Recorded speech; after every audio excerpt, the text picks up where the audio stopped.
goototaa si haa faarsu. Lafeen goototaa si haa faarsu. Intala goota akkasii deettu rabbi si haa godhu. Sii galame. Taab koppiliinkiin ati yeroo hunda gootu abbaan Oromoo si eebbisa, haati Oromoo si eebbifti. Sii galame warri aandu alamii sagalee taatan mucaan kun nama abbaan qabne.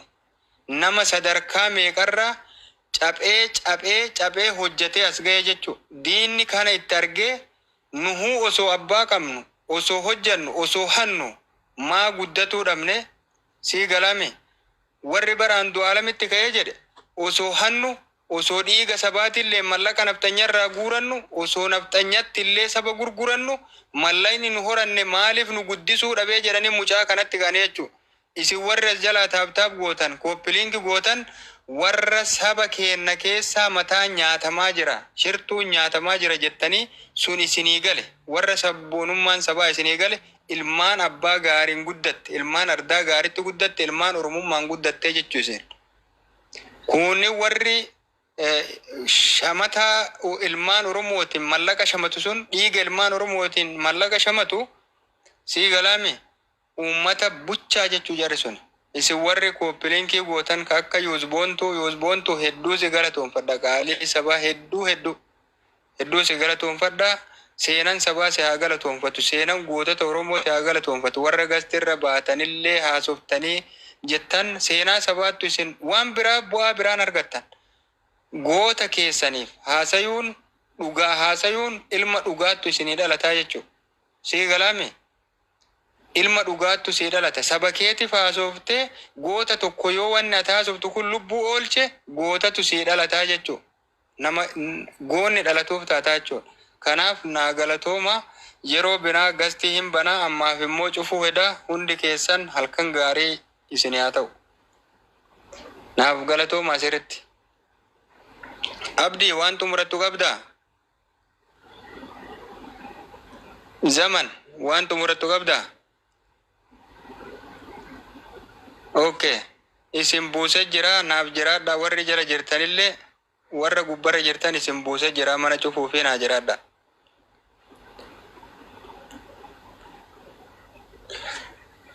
Hundi keessan warra jala jirtan warra gubbarra turtan sabboontota sabaa qaalii sabaa ka shirri nafxanyaa nu keessaa saba keenarratti hojjettu, artistii keenarratti hojjettu, hayyuu keenarratti hojjettu nu saba haa caaluu dhabee daadhii galaan dhabee soora abdataa mucaa qacalee san dhabee battee urgeessaa finfinnee keessatti harka isaa duubatti hidhanii sammuu isaa burisan. Nama sammuun goota keennaa buruke, nama sammuu mataan goota keennaa muramee mukatti saqalame, nama obboleessi keenna qacaleen dhalateetu uf hin barin basmaam jedhamee gorra'amee ilma nama sanirraa dhalatee jechuun. Sii galame haga kana kun jirutti dubbatuu hin dhabnu, haga sabni ajjeefamuu dhiisutti sii galame xiqqarra hamma guddatti haga ajjeefamuu dhiisutti dubbatuu hin dhabnu. Wanna uumamneef kana jechuudha. Isinii galame kanaaf naa jiraadha amma gastii cufuu hedaa hundi keessan warri taab gootan warri koppiliinkii gootan galanni kasaba keessanii haa ta'u. Baay'ee naa galatooma. Namni gastii ergatu kun amma ani cufuu hedaa eenyudha hawwi.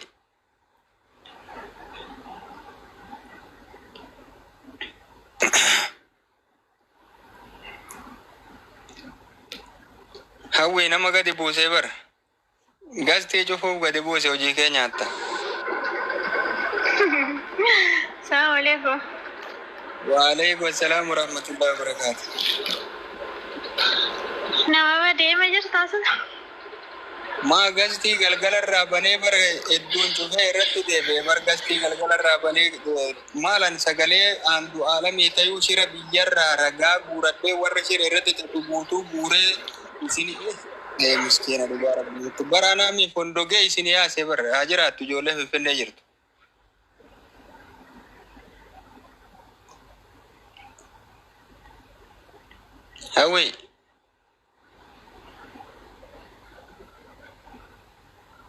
Hawwi bilbila biraa eessa deemtee gastii cufuu edeen dadhabellee dhugaa rabbii ta'ee.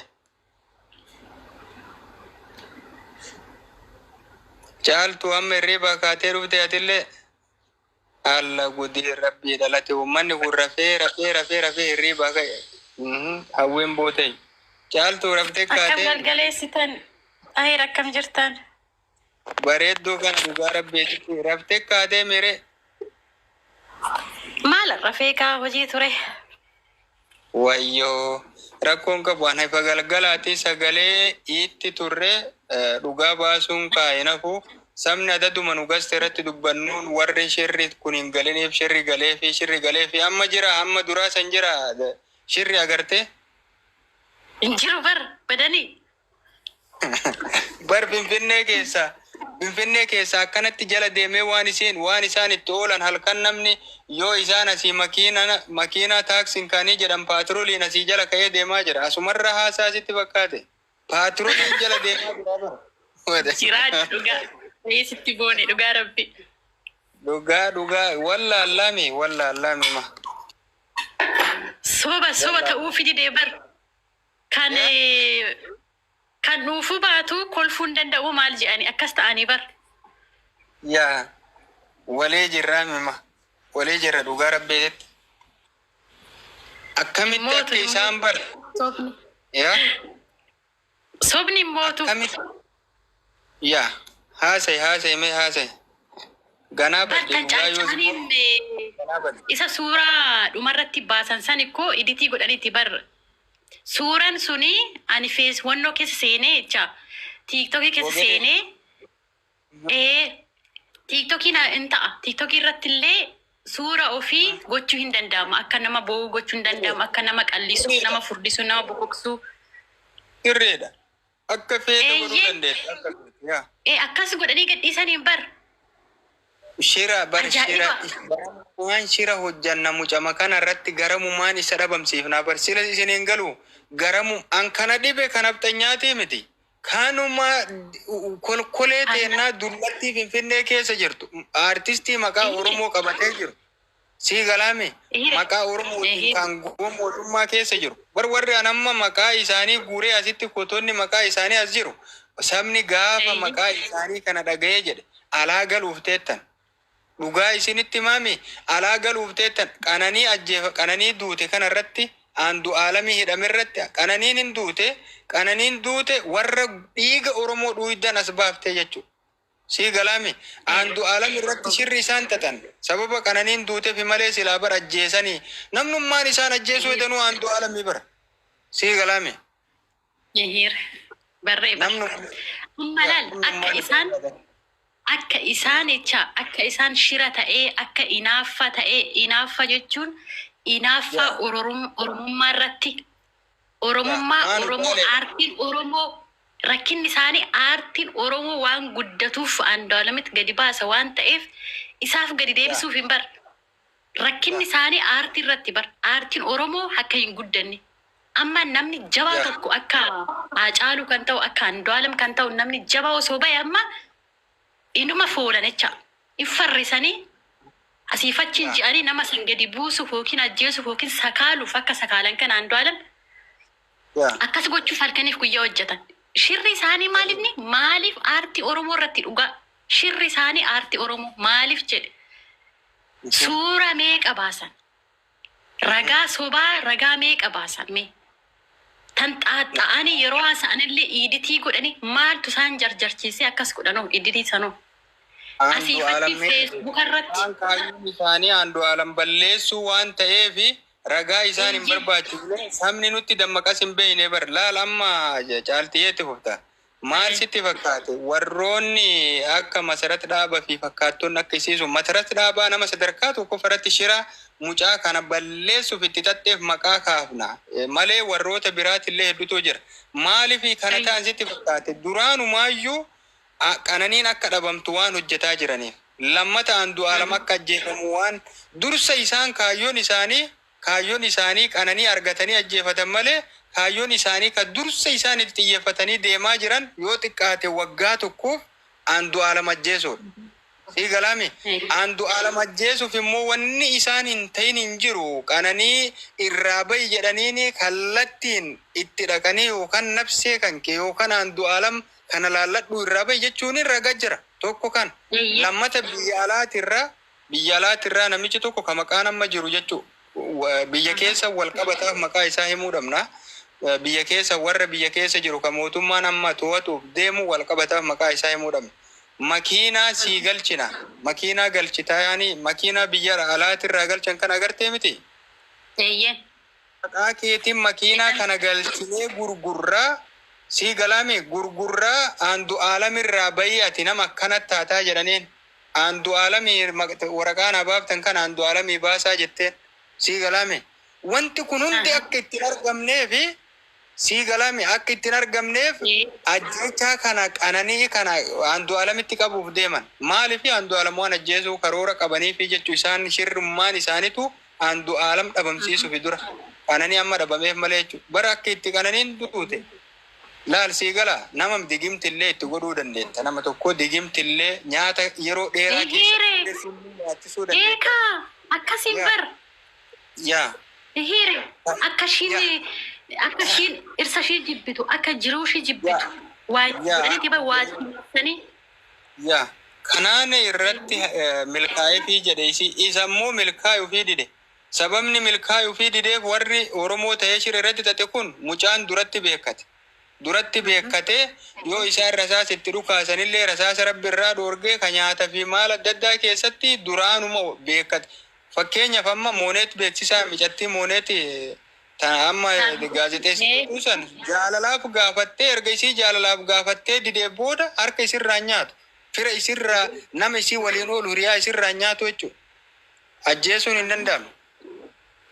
Kanaan jechuudha kan isaan ajjeefate itti fufimee itti fufii hin goolabaa goola bulleedha sirriitti dadhabe dhugaa qaalee nama biraa barjoollee asirraa gadi buuse qaatee ture waan ta'eef samoona kana qorraniiru samoona kana qaana'anii irraa badaniiru dhugaa samoona kana jecha qaananii amma isaan amma yeroo Hacaaluu ajjeesan san Hacaaluu ajjeesanii akka Jawaar hidhaman godhamanitti yeroo san ammallee eessarraan akka Oromoo miidhan eessarraan akka Andu'aalem miidhan barbaadanii maaliif amma gaa'elli Andu'aalem fuulduratti waan ta'eef keessa beekan waan ta'eef akkam goonee dhabsiisnaa.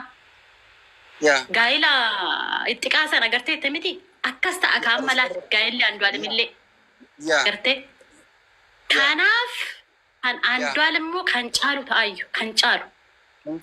Kan caaluta waluun ilaalu maaliifi kanaan Andu'aalemii garaagarummaa xiqqoo odoo Oromoo biratti hin taane isaantu garaagarummaa qaba. Namni tokko akkuma itti ilaale qabeenyi garaagarummaa qabuun garaagarummaa qaba.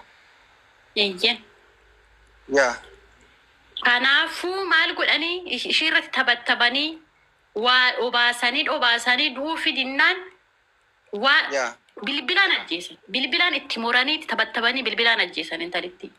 Gammachuudhaan nagaan oolchuu budaa hamaadhaan nyaatan dhugaa intala miskiina qananii qaroo Oromoo qaroo teenya ija teennaa jecha gana ishii ilaallee hin quufne nuti.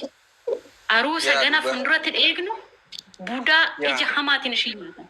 Qaana'anii irratti inaafanii naaftu isaan ajjeese akkam goonaa nuti akkam uffannee ishii caaluu dandeenya. Carraa kenna fudhattee nurra bareeddii kan jedhu halkaniif guyyaa boo'anii waliin nyaatanii waliin dhuganii bar hiriyaan ishii waliin turte ishii nutti naafti bar maaf hin qabamne ishiin sirriitti hunda itti naaf. Eeyyee maaltu beekama yookiin suura shirratti hojjetan ta'a.